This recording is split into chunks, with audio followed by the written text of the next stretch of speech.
Oke, sebelumnya dengan kakak siapa? Gila, Dari jurusan apa? akuntansi. Bagaimana pendapat kakak mengenai seorang laki-laki yang memilih untuk menjadi bapak rumah tangga sementara istrinya yang pergi bekerja? Kalau menurut saya sebagai perempuan itu tidak etis. Tidak etis karena memang laki-laki itu memang dituntut untuk bekerja. Kalau perempuan yang bekerja itu ibaratnya laki-laki tidak punya harga diri seperti itu. Karena emang laki-laki tugasnya emang untuk bekerja, bukan hanya di rumah saja. Perempuan saja di saat zaman sekarang ini perempuan aja bisa bekerja. Dia bisa selagi membersihkan rumah, dia juga bisa bekerja dari rumah ataupun habis dari kantor bisa membersihkan rumah. Tapi kalau laki-laki yang dia yang di rumah, istrinya yang bekerja, itu kayak laki-laki pengecut. Gitu. Terima kasih ya kak. Kak boleh tahu namanya siapa kak? Perkenalkan, nama aku Fahrezi Dirahayu dari Prodi Administrasi Pendidikan. Nah, menurut kakak, apakah laki itu bisa menjadi feminis apa itu hanya milik perempuan saja? Kalau menurut aku laki-laki itu bisa jadi feminis karena kayak seperti contohnya kan pada umumnya masak gitu kan. Masak itu kan kebanyakan perempuan. Jadi laki-laki juga bisa memasak kayak seperti di koki gitu. Jadi nggak hanya perempuan yang bisa masak tapi laki-laki juga bisa. Baik kak, dengan siapa dan jurusannya kak? Halo, perkenalkan nama saya Diva Nadia Putri dari jurusan Administrasi Pendidikan BP 24. Oke. Menurut kakak, apa pendapat kakak tentang feminisme? Apakah positif, negatif, atau menakutkan? Menurut saya itu positif ya, soalnya kalau laki-laki kalau dia bisa memasak, suka skincarean, itu adalah hal yang sangat wajar karena itu tuh emang kebutuhan kan dalam kehidupan sehari-hari. Itu sih. Oke, terima kasih banyak kak. Oke kak, sebenarnya dengan siapa? Perkenalkan, nama saya Belia Nelda dari Prodi Pendidikan Semberatasi 4. Pertanyaannya gini kak, menurut kakak kan sekarang ini banyak perempuan yang mencari nafkah sementara suaminya berada di rumah. Menurut kakak itu tuh wajar nggak?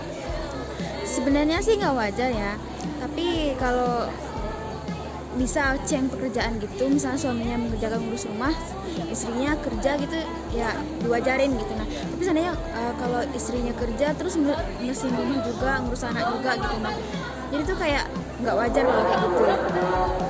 Terus Kasih kak. Baik, dengan kakak siapa? Perkenalkan, nama saya Siva Wukandari, Dari jurusan apa kak? Ilmu Komunikasi.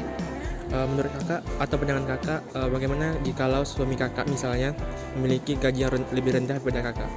Kalau menurut saya misalnya kalau sudah menikah gitu bang, kan adanya di komunikasi pentingnya gitu bang. Jadi bagaimana sosok suaminya itu berkomunikasi dengan baik mengenai gajinya, kayak jujur gitu bang.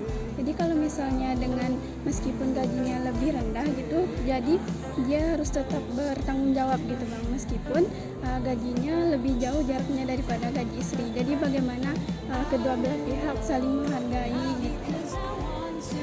Terima kasih banyak kak atas jawabannya. Sama-sama.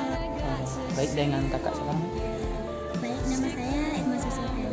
Maaf, jurusan kakak apa? Saya dari jurusan Manajemen Bisnis Syariah. Baik, menurut kakak bagaimana tentang suami yang gajinya lebih rendah daripada istrinya? Kalau bagi saya yang nggak masalah sih,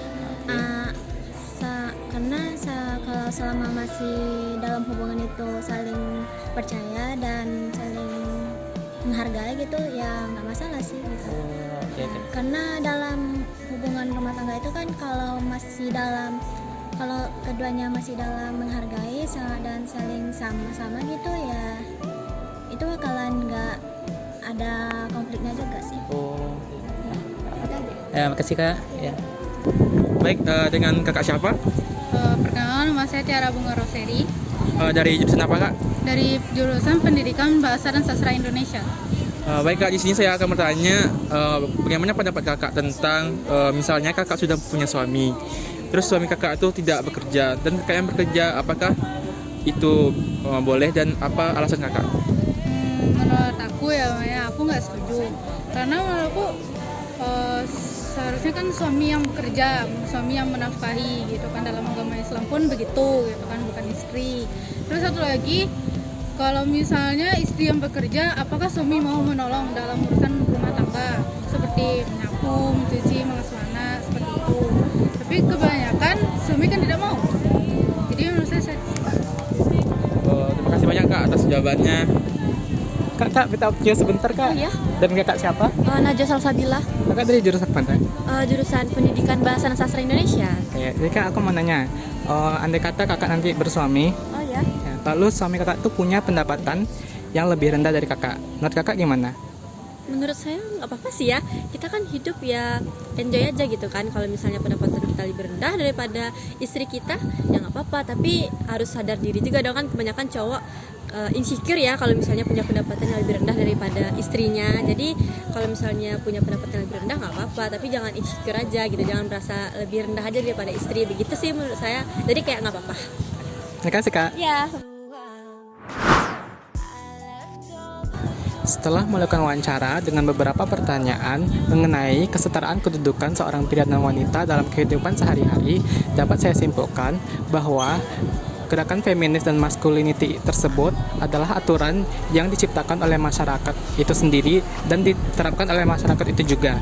Sebagian orang berpendapat bahwa seorang pria dapat dan berhak untuk mendapatkan dan melakukan apa yang wanita dapatkan. Begitu juga sebaliknya, seorang wanita mendapatkan kesetaraan kedudukan yang sama dengan seorang pria. Tidak semua orang keberatan dan merasa dirugikan oleh adanya gerakan feminisme dan masculinity, asalkan semua itu berjalan dan sesuai dengan porsinya masing-masing, yang tidak menyalahi aturan dan kaidah-kaidah yang berlaku yang sudah ada.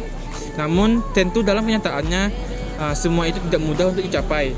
Banyak pihak-pihak yang merasa dirugikan oleh gerakan ini. Oleh karena itu, sebagai seorang mahasiswa, marilah kita semua membangun hubungan yang baik dan menerapkan ajaran yang sesuai agar kesempatan dan keadilan dapat dirasakan oleh pihak manapun tanpa terkecuali.